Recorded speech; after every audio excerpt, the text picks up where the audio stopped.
أعوذ بالله من الشيطان اللعين الرجيم بسم الله الرحمن الرحيم الحمد لله رب العالمين والصلاة والسلام على أشرف الأنبياء والمرسلين خاتم النبيين رحمة للعالمين أبي القاسم محمد اللهم صل على محمد وآل محمد وعلى أهل بيته الطيبين الطاهرين المعصومين المظلومين المنتجبين الذين أذهب الله عنهم الرجس وطهرهم تطهيرا اللهم صل على محمد وآله وقل رب اشرح لي صدري ويسر لي أمري واحلل عقدة من لساني يفقه قولي أما بعد قال الله تبارك وتعالى في كتاب الكريم بسم الله الرحمن الرحيم إن الدين عند الله الإسلام زينوا مجالسكم بالصلوات على محمد وآل محمد اللهم صل على محمد وآل محمد. My respected brothers and sisters and elders throughout the globe, salamun alaikum jami'an wa rahmatullahi wa barakatuh. Question: is religion and the modern world compatible? Keep that question in the back of your mind, inshallah, we'll return to it. As we begin our discussion, our conversation in the subsequent days and evenings and timings, I want to begin by saying and stating some scientific data and some scientific facts. Our world increasingly has become more and more economically prosperous. That is, industrial economies have grown in the past few years, especially prior to the crisis that we're currently facing. We were in a boom period. That is, the economy was flourishing in many respects for 10 years or so. And we were seeing economies such as the United States, Europe, and also developed economies such as China's or developing economies such as India emerging. Yet at the same time as the data has been extremely clear about prosperity and wealth increasing, the data has also shown that we also live in a world where unhappiness in society is increasing substantially. That means that people are dissatisfied with life. Although they may have economic prosperity, although they may have wealth, although they may have the financial resources, at the same time, that financial and economic well-being is not necessarily translating to actually tranquility and peace of mind and peace of heart and peace of spirit. Therefore, the conversation that you and I will be having is with respect to Islam in modern society, its ethics, its philosophy, and its spirituality. Trying to understand what are the tools, if any, that can help you and I actually have tranquility and peace of mind in our societies. There's been numerous research that has looked at this problem that I've alluded to already. That is, that how is it possible that at one moment in time, and two pictures are both true at the same time. One picture that economically things have been improving when you look at the previous years. However, as bank balances have increased, as economies have flourished, so too, parallel to this same picture, dissatisfaction, anxiety, depression, concerns about general well-being, happiness at large, if we take that term, has been decreasing. As wealth has increased, happiness has decreased. It's important here to define the term happiness. What do we mean when we say happiness here? When we say happiness, are we referring to, for example, happiness that is transient in nature? That is happiness that, oh, I will do something to get pleasure in this moment? Or am I looking for longer term sustained happiness? When researchers look at happiness in the academic sphere, they divide happiness into two types. The first is hedonic, and the second is relating to sustained or long-term. Hedonic refers to moment-to-moment pleasures. For example, that may be for someone eating a nice meal, or it may be for other people seeking out what one would deem immoral activities. That is not the type of a happiness that we're relating to and we're discussing here. We are talking about that type of happiness with respect to sustained long-term peace of mind and tranquility, contentment, one where I'm able to live my life and at the same time not be in a constant state of being and stress and anxiety and constantly worried. Also, it's important to note when we use these terms such as stress, depression, anxiety, it's important to note there is a chemical and a scientific and a biological element to this. We will not be discussing it from that point of view necessarily. We will be discussing these terms from a sociological perspective, looking at two societies where all other factors are constant, except for these traits that we're looking at, how is it that one society compared to another society may have higher rates of anxiety, depression, fear, all other things constant? So, for example, there has been numerous research throughout the years and throughout the eras that has found that industrial economies, wherever they may be, in the East or in the West, has actually led to an increase in people's rates of depression, anxiety, mental illness, and also suicide in the ultimate sphere. This is in environments compared to other environments that may not be so developed economically. So, for example, if you take certain countries that are very well developed in Western Europe, for example, in North America, for example, and compare them to other countries that are in developing economies or underdeveloped economies as they're classified, such as, for example, in Africa and Asia, and you compare the two, you will find there's more general prosperity in terms of Western Europe and the United States, or even Korea for that matter, South Korea. But at the same time, you will also find that generally, in terms of dissatisfaction, as illustrated by depression, anxiety, and the likes, or also just not being happy based on survey data, you will find that many times developed economies are leading in unhappiness. Why is that? How is that? This is what we hope to investigate and look at in the next few days and nights when we discuss this topic, wherever we may be. So our solution in analyzing this and trying to explore this reality is looking at Islam in a modern society. So we'll have to tackle a few questions here. Number one, are religion and modern society compatible or not? What have researchers said in this department? And if they are compatible, in which ways are compatible? That is, what traits does religion at large and Islam in particular espouse or encourage people to adopt so that we can be happier and more tranquil in life? Because if you look at this question of happiness, there's the old adage of the individual who was by the sea, who was just playing by the sea. And a man walked by that person who was playing by the sea. He was doing whatever his work was by the sea, and he was just playing with the sand or the rocks or the things. And then a man passed by and said, "What are you doing?" He said, "I'm just playing about. I'm just having a good time. I'm enjoying myself. I'm doing that by playing by the sea."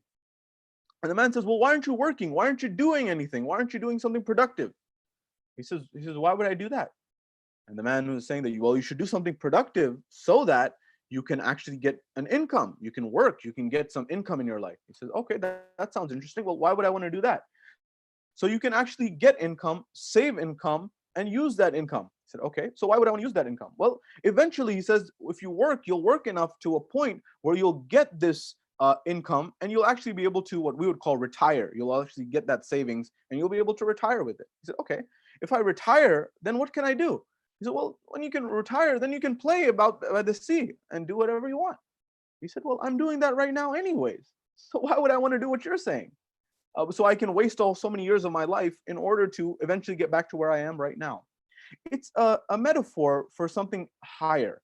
And that higher point that I'm driving at is, it's possible to work. It's possible to get a source of living, an income, which is a responsibility and a requirement for the modern world and for a sense of purpose in society. But at the same time, that does not have to compromise necessarily your sense of being in life.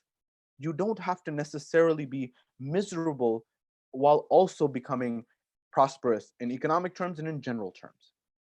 Therefore, we want to look at how religion can give us solutions, practical solutions to our modern dilemmas of society. That is, how can we, as the old adage goes, have our cake and eat it too? How can we have prosperity to make the world a better place, but at the same time, not lose our sense of mental tranquility?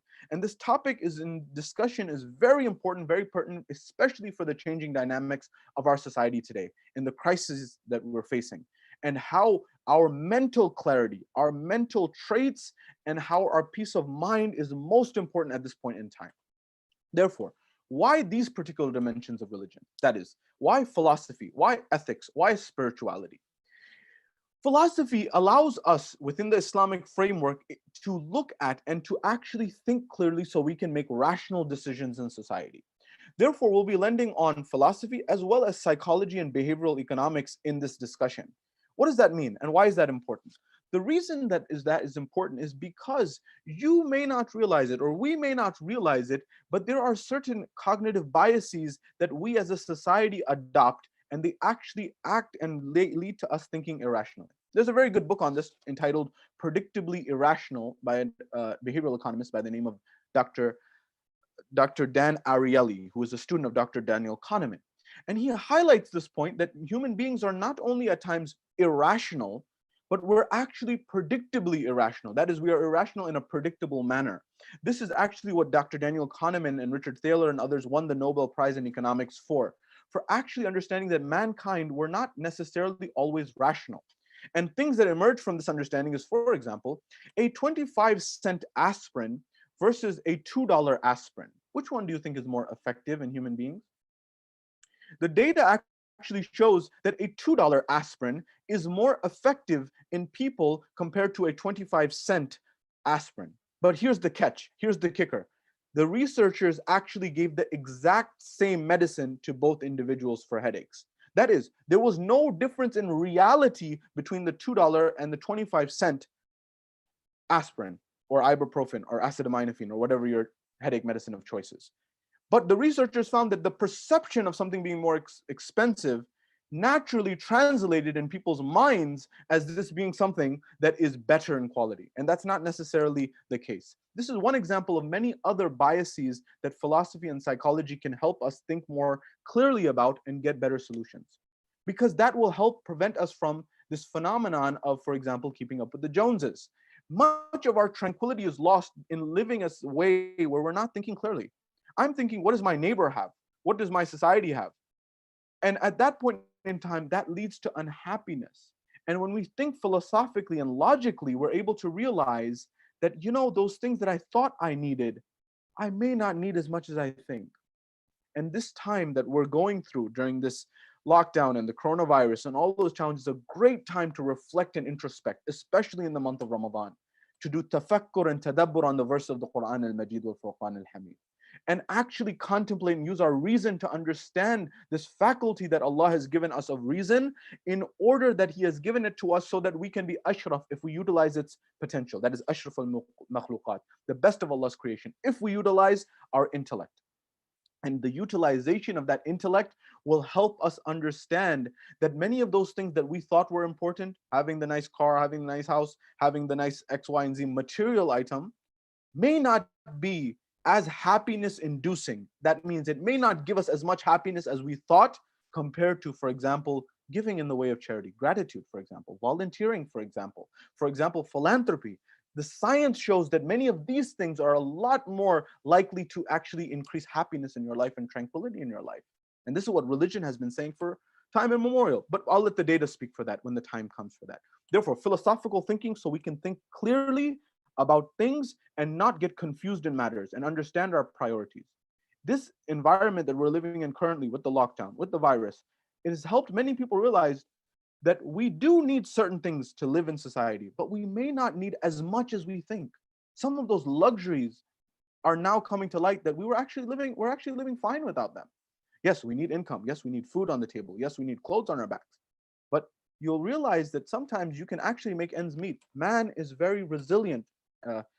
And many times you can allocate those resources in other places. But we'll come to that. The second element is ethics.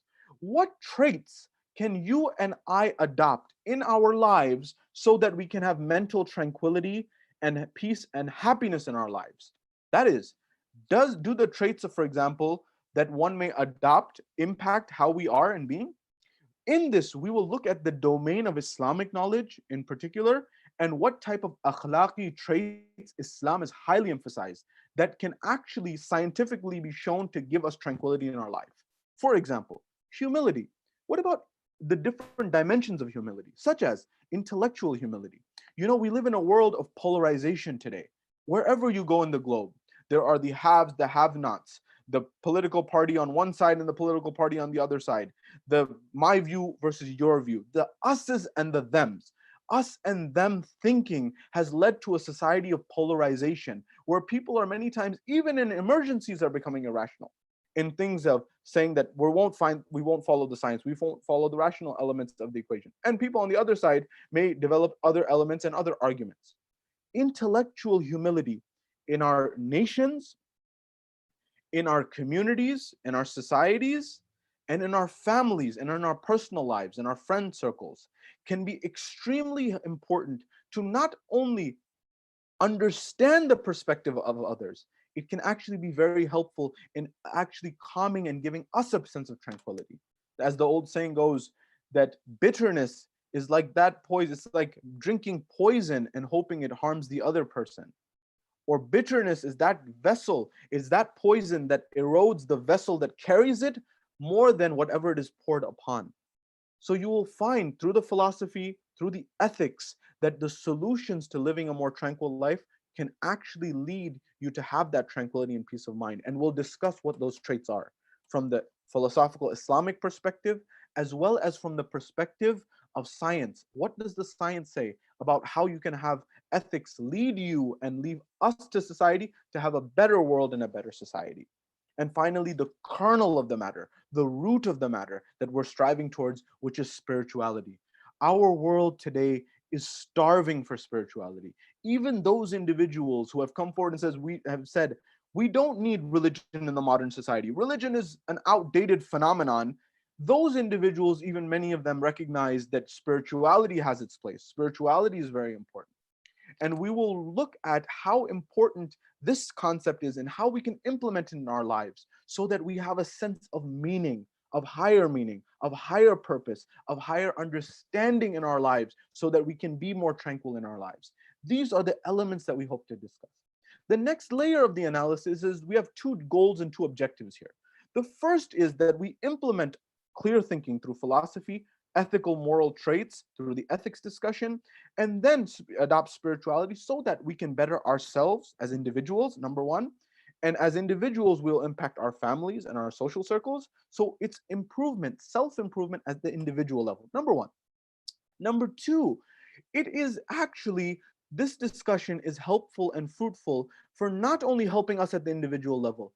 I mentioned at the onset, our world is getting more prosperous. Now, with the exception of the current circumstance, this is an anomaly, and this is a circumstance which is very dire, and we're monitoring that situation in terms of the current economic crisis. But generally, with wealth and with income increasing, happiness has gone down, as I mentioned earlier. Well, we as Muslims are members of our greater societies. We are members of the European community. We are members of the American society. We are members of the Canadian society. We are members of the global community. Therefore, by means of us understanding philosophy and ethics and spirituality, we hope and aspire to make our countries, that is, the United States, Europe, the European nations, India, Canada, wherever we may be living, we hope to make our countries, and by virtue of that, our world, a better place by sharing our insights in terms of what we've understood, in terms of actually being better people, and in terms of helping our society at large. These are extremely pivotal points. This is what makes this a most timely and most pressing conversation for us to have so that you and I can work towards making our world a better place. I begin with this verse of the Quran al-Majid that inna deena indallahi al-Islam. Verily, the religion near Allah is Islam. And in our belief system and in our understanding, Islam is that Islam which has been going from Adam until our time. And Islam is that complete way of life. Well, if Islam is a complete way of life, which we believe, a complete way of life must provide solutions for our lives. And I am here to argue that indeed Islam does provide practical solutions for our life, practical solutions that you and I can actually understand and actually implement in our lives so we have more tranquility in our lives, so we have more peace of mind in our lives, so we actually have those traits that are the most valuable in our lives so that we can do better. But there are certain layers that we will have to cover. For example, we will have to cover philosophy from the perspective of where does our knowledge come from? Where does our understanding come from?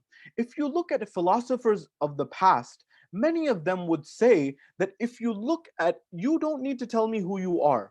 All you have to tell me is what time and what space do you live in?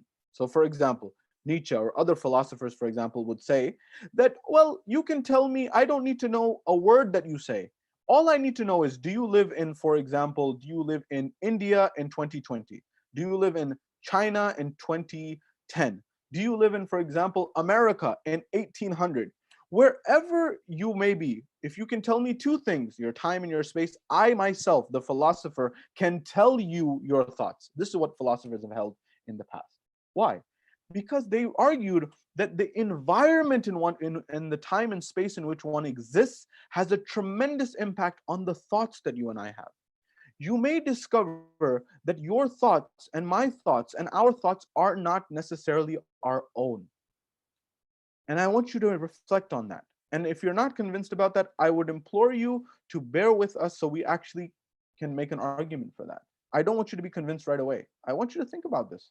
And I want us to reflect on this. Remember, over 700 verses of the Quran, Al-Majid wal Furqan al-Hamid, refer to tafakkur and tadabbur, reflection and contemplation and thinking about our world and our universe and our society at the physical level, physical sciences, as well as at the spiritual and social sciences level. What is going on in our world? What kind of world do we live in? What kind of planets are out there? What kind of society is out there? We should be thinking about the betterment of our society, and indeed many of us are. And I want to have this conversation so we can push that forward. You know, when we discuss philosophy and ethics and spirituality, these have not been thought of for any trivial reason. It's very important to discuss this. Why? Dr. Peter Adamson, a professor who actually compiled an entire book entitled Philosophy in the Islamic World, he was invited to give a talk at Google and many other institutions. And he said in his research that I'm always asked, and it's always startling for people to hear Islam and philosophy be used in the same sentence. By the way, when we mention philosophy, we're referring to philosophy in terms of logic, philosophy in terms of the one that is related to the in line with the teachings of the Ahlul Bayt alayhimus salam, in teachings of the Quran, aligned with that, and not anything that is divergent from that necessarily. We're talking about philosophy that may be accepted by the Hausa, for example. We're talking about philosophy that is in line with mainstream Islam. We're not talking about divergent philosophy that is something that is off the rails. That is an important point to note. But with respect to the point that I'm making, with respect to why this need for Islam and philosophy, this need for Islam and ethics, this need for Islam and spirituality, Dr. Peter Adamson said that people are astonished about how Islam and philosophy are used in the same sentence. And he argued that Islam has an extremely rich history of philosophy, yet many people are not aware. What I would argue also, many people are not aware of the deep and rich spiritual dimensions of Islam, in addition to the philosophical. Many people are not aware of the deep ethical roots of Islam. And it's our responsibility to understand them first as individuals, as practicing Muslims. Number one, understand it, know it. And number two, once we understand it, we get a seat at the table and we actually tell others about this rich tradition. You may find that your colleagues at work, your colleagues at university, your colleagues at school, your friends that are people who don't know much about Islam, not necessarily for any fault of their own, just because they have a particular narrative that they've heard, you may find that these very same individuals would be very keen to hear about what true Islam is. What are the philosophical dimensions of Islam? What are the ethical dimensions of Islam, for example? And what are the spiritual dimensions of Islam? So this progression I want you to keep in mind for the next subsequent nights and days. That is philosophy of Islam, Islamic philosophy, to provide clear thinking, clarity of mind. So we're not subject to cognitive biases. So we're not subject to logical fallacies. Why is this important? Again, this is important because in our world today, many times we are living in a world of misinformation. In fact, with the AI boom, the artificial intelligence boom that will take place in the subsequent years, outlets are saying and researchers are saying it may be very difficult, if not impossible, to discern truth from falsehood. The news that we will get through social media, through other outlets, we will be confused as to what is truth and what is reality. And if you don't have clarity of thought, you may be purporting things that are not factually true. Not because of any fault of your own, just because it will be so difficult. Think about this for a moment. In your own social networks, in WhatsApp groups and other things, messages that are forwarded to you on a day-to-day basis, how much, for example, misinformation or misguiding information is in many of these? not necessarily for any fault of the person who forwarded it, but just because it's a perpetuation of the challenges of lack of clarity of thought. So we hope to address this in our conversation by tackling things such as knowing yourself, knowing who you are, understanding that from the Islamic principle, that one who understands themselves understands their Lord, understands Allah subhanahu wa ta'ala. It's an amazing statement. So the first level of knowing yourself. The second one being intellectual humility. How have our Ahlul Bayt alayhimus salam, how have our scholars of Ahlul Bayt alayhimus salam, that is the Maraji and the rightful scholars, how have they practiced intellectual humility? And how has that led them to clearer insights? And how can we adopt this in our lives? Also looking at, for example, cognitive biases from philosophy, but also from psychology, and understanding how is it that our society may direct us in one way, and it's our responsibility to stop, pause, reflect, and see what is the reality of the matter. And then the ethical dimensions, Islamic ethics. What is the tradition that is overcoming, for example, societal perceptions? By the way, this is a continuum. The clarity of thought from the Islamic philosophy, and for example, the ethical framework that is adopting the traits of akhlaq, that is the traits of gratitude, of humility, of, for example, not tying ourselves to societal customs in a negative sense, or, for example, staying away from too much pleasure, for example. All of these things combine to lead us to the ultimate end result, which is spirituality, which is having a higher sense of connection to our Lord, to our Creator, to Allah subhanahu wa ta'ala, our ultimate purpose, our ultimate being. Therefore, these are the main conversations that we hope to have in the next few nights. We'll be having this conversation in the first 15 days of Shahr Ramadan. And I believe that this is the best time to have this conversation so that we can implement the fruits of this conversation in our lives, so that we can actually have better lives, not only for ourselves, but for our families, for our friends, for our communities at large. Because if we don't adopt these traits now, when will we do this? When will we adopt the traits of clarity, of tafakkur, of tadabbur, the traits of that Islam, the akhlaqi, ethical traits that Islam is encouraged? And how will we get to spirituality of our Lord? Because clearly Allah subhanahu wa ta'ala has told us, Ala bidhikrillahi tatma'inna al-qulub, that verily in the remembrance of Allah subhanahu wa ta'ala do the hearts find tranquility. Our world is starving for tranquility today. Our world has an abundance of knowledge, an abundance of information. All the insights are out there. In fact, one may say they are drowning in information. But we're starving for wisdom. We're starving for tranquility in life.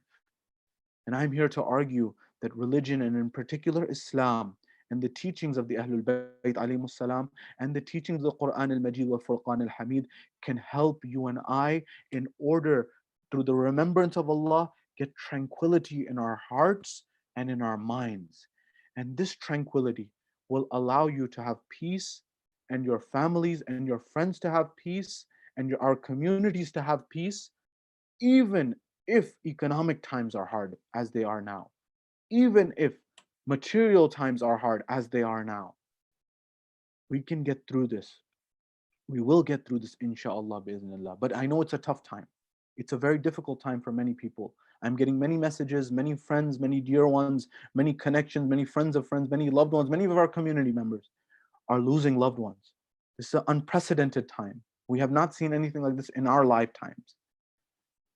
And this is something where we have to control the one thing that we do have control over, and that is our minds, so that we can have control over ourselves. The spirit and the meaning of Shahr Ramadan, this blessed month of Allah subhanahu wa ta'ala that Allah has called His own month, the blessings of this month is that it gives us time to introspect, to control our nafs, to control our soul, not only through food and drink, but controlling our desires, controlling our minds, so that we can have control over our lives, and so that we can actually move to a better place, a better world.